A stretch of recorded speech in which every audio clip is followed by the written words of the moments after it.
So we'll be starting our practice today with a really gentle warm-up that'll take around 10 to 15 minutes. So I encourage everybody to start in a really gentle meditation, and then we're moving to some floor poses, lots of different stretches, and that is how we will start the practice.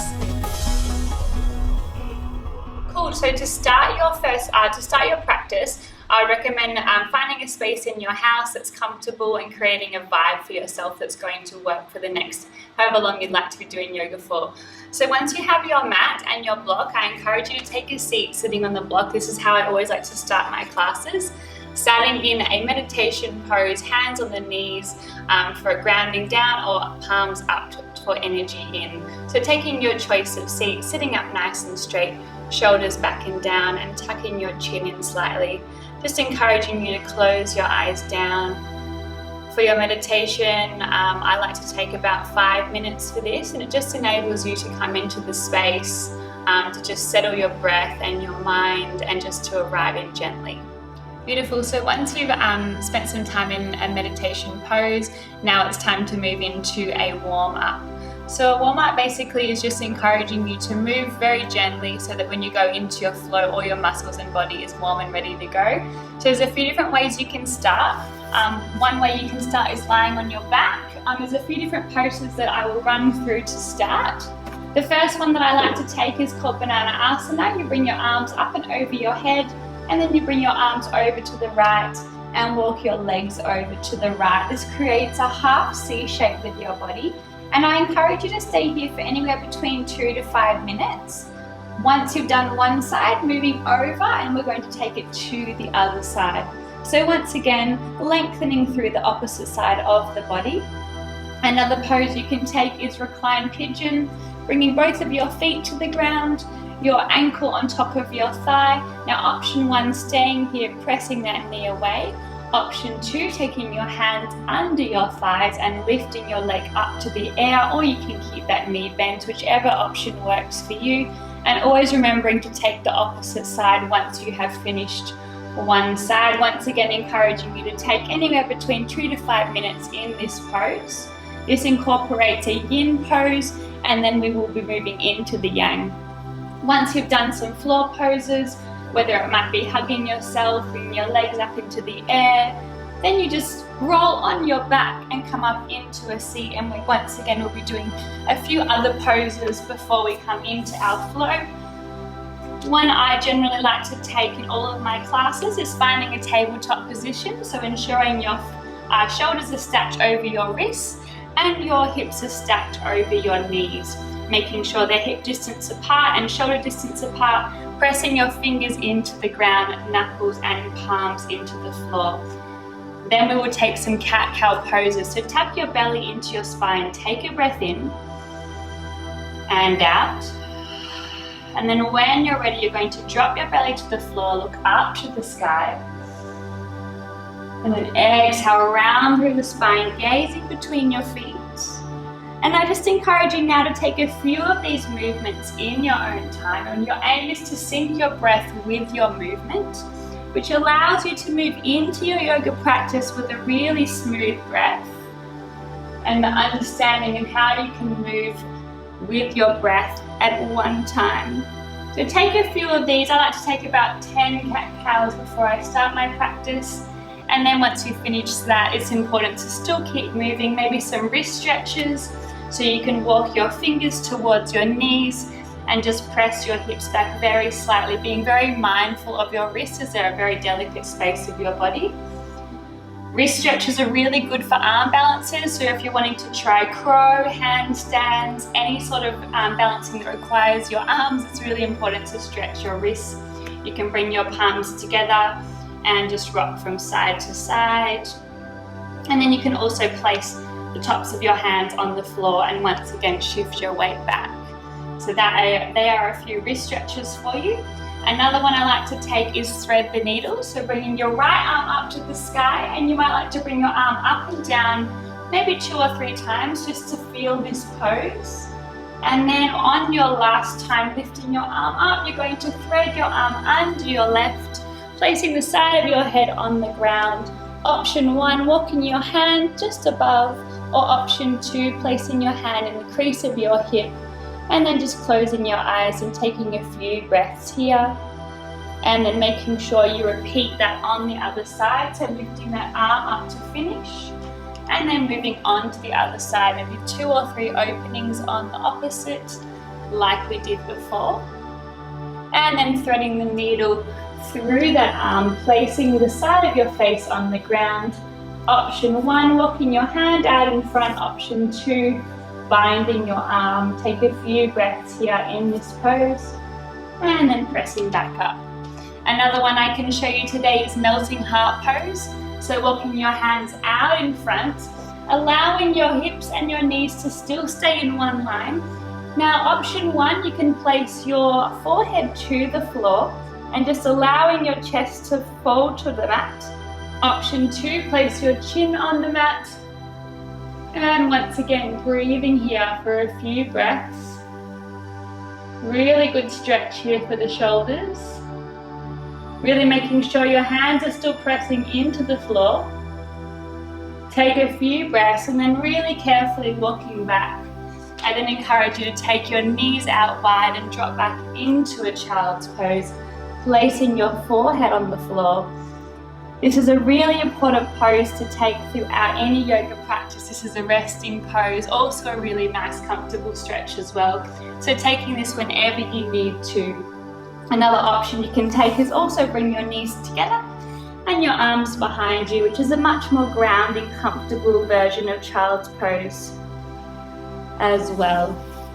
One other warm-up I'd like to give you today is coming back into your tabletop. Bring your right leg out behind you and then extend your left arm out in front, so opposite leg, opposite arm. Tuck your belly into your spine, create length with your leg and your arm, flexing your toes towards the floor. Now hold here for a few breaths, working the core, and then when you're ready, draw your elbow and your knee in together and exhale, kick it back. I like to take about 5 of these on each side, really squeezing in tight as you round, rounding through the back. Keeping the core center and locked in all at the same time. And then when you finish that, you can place your hand and the knee back down to the floor, taking the opposite side, maybe 5 times on this side as well.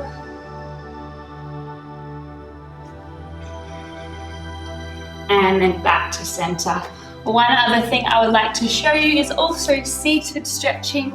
So hands onto your knees. You can inhale, bring your arms up to the sky, and then exhale, twisting over to one side. Inhale, lengthen. Exhale, twist. Take a few breaths here. It's really important to stay in the pose for a few breaths before we come out of it, so we really feel the whole stretch. And then you can bring both your arms up to center. Exhale over to the other side. If you're going to be incorporating twists into your flow, this is a nice warm-up for the spine. Always remembering to inhale to lengthen and exhale to twist. And then coming back to center, interlace your hands behind you. I like to hold my palms in, squeezing them in together. Bring your shoulder blades in. Exhale, folding forward. Stretching once again through the shoulders. And then coming back up. And then just counterbalancing. Walking your hands out, lowering your head down. And then also interlacing again, opening out the shoulders and looking up to the sky. Taking whichever option works for you. And that concludes our warm-up. So now that we have just finished our warm-up, we're going to move into the next round of our yoga practice, which is our flow. So to start any flow, I personally like to start with sun salutations because that actually warms up the entire body. So to start our sun salutations, we're just going to start in a tabletop position. Walk your hands with one hand bridge out in front. Tuck your toes behind you, draw your belly to your spine. And then as you inhale, you're going to lift your knees slightly off the mat.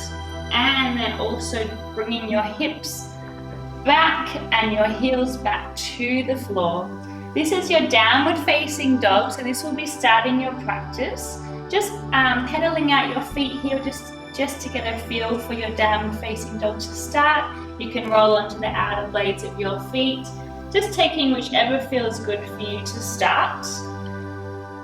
And then just bringing your heels up, coming up high onto your toes, and exhale, lower your heels down. Your heels may not touch the floor, that is totally okay. Making sure your fingers are spread wide and your hands are still shoulder distance apart and your feet are also hip distance apart. When you're ready to start your sun salutations, you're going to look up to the top of the mat, bend through your knees, and then just gently walk for round one, bringing your feet to the top of the mat. Fingertips still to the floor. Take an inhale, hands to your shins, flat back. Exhale, folding forward. Inhale, gently rise up, bring your head up last. Hands press together once you find the top. Bring your hands back down through heart center. Take a breath in and a breath out. Release your hands, bring them up to the sky. And then exhale, folding forward. Bring your hands to your shins. Inhale, halfway lift. Exhale, fold, and then stepping back one leg at a time into your plank. Now moving into our chaturanga flow. So for round one, I encourage you to lower your knees down. So coming up high onto your toes, shift your weight forward. Drop your knees, untuck your toes. And we're going to bring our elbows in towards our ribs, lowering down nice and slow to the floor. Your hands will be by your sides. Press the tops of the feet into the mat. Inhale, baby cobra, lift. Not coming up too high here. And then exhale, folding forward. Tucking your toes, pressing back into a downward facing dog. We're just going to do 2 more rounds together so you get used to your sun salutations. Now option 1 here, walking to the top of the mat. Option 2, gazing at your hands and then hopping to the front. Inhale, halfway lift. Exhale, fold. Inhale, rise. Press your hands together. Exhale, folding forward. Moving with your breath. Hands to your shins, halfway lift. Exhale, folding forward, step back. This time you can keep your knees lifted going into an upward facing dog. So spread your fingers, go up high onto your toes. And then bending down halfway, untuck your toes, lift your chest, upward facing dog, downward facing dog. Keeping the momentum going. When you're ready, jump to the top of the mat. Inhale, halfway lift. Exhale, fold. Inhale, rise. And then exhale, fold. Halfway lift. Exhale, step or jump back. Upward facing. And then downward facing dog. So that is our sun salutation. I encourage you to take 3 rounds of sun sals when you start your practice. And now we'll be moving into a more dynamic flow. Beautiful. So once we've done our sun salutations, now we'll be moving into a flow which will increase our heart rate, strength, and just general movement. So coming back into your tabletop, we're going to press back into our downward facing dog. Now I'm just going to show you a few poses here of how you can create your own flow at home. One way that I like to start my flow is to just lift one leg out to the sky. Take a few breaths here, making sure that your foot is long. You're pressing your foot into an imaginary wall behind you, not lifting that leg up too high. Still pressing your hands into the floor. And then you can bend through that knee and open that hip out towards the sky, coming up high onto the toes that are on the floor. Level out your shoulders, a really nice hip opener here. Take a few breaths. And then you can bring that leg back down to straight, tucking it into that armpit. Exhale, kick it back. Take your knee over to the opposite arm and kick it back. Knee in towards your chest. See if you can touch your nose. Exhale, kick it back. And then draw your knee in one more time and step that foot in between your hands, finding your runner's lunge. Now with your runner's lunge in any yoga pose, there are modifications. So our first option can just be lowering that knee down, untucking the toes. Your option can also use a block, lifting through your heart center, or you can just hover your hands. So taking the modification that works for you, take a few breaths here and out. Taking an easy twist, so bringing one hand down and the opposite arm up. And then bring that hand back down and lengthening through the front leg for a half Hanuman. Yes, half splits pose. Bring your fingertips to the floor. Inhale, lift your chest. Exhale, fold. Taking a few breaths here in each pose. Coming forward. Now when you're ready, you're going to lift the back knee and inhale, rise into a high lunge. Now for your high lunge, making sure the back heel is off the floor, bending through the front knee, shoulders are soft, arms active. Lunging here for a few breaths. And then you can open out into a warrior two pose. So checking in with both your hands, your arms along to either corner of the room. Your back foot is at 90 degrees, your front foot is facing the front of the room.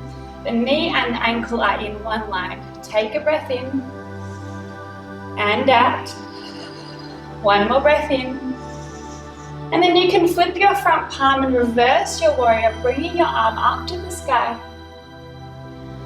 Exhale, side angle pose, forearm to your thigh, opposite arm up, either towards the sky or up and over your head to create length through the body. Really push that forearm into your leg. And then looking down to the floor, bring your hands down. Bring both your feet back to the back of your mat, coming up high onto your toes, going through your flow, bending through your elbows, upward facing or taking a baby cobra, downward facing dog. So that was a really simple flow for you guys. What we would do then is take the exact pose on the opposite side, and you can add some things along the way if you would like to create a longer flow for yourself. So once you have finished maybe 20 minutes of flow, 15 minutes of flow, then you want to come down to the mat and start with a floor practice just to bring your heart rate down and cool your body down. So either lying down or you can just take a seat to start and folding forward over your legs. And then just lying down. Once again, finding some similar poses that we started with at the beginning of the practice. So maybe banana asana, maybe butterfly pose, bringing your feet together, your knees swaying out to the sides. Maybe a reclined pigeon once again, or your legs up in the air. You can also cross one leg over, bring your hips to the side, and then drop your knees down into a lying twist. So just taking a few floor poses that feel right to you to calm your mind and body back down. And then when you've finished your floor practice in your warm down, bring your legs to either corner of the mat, palms facing the ceiling, close your eyes down and find your Savasana pose for about 5 minutes. Just to let everything go, let all the work go that you've done in your practice. And then gently coming back up into a seat once you've finished your Savasana.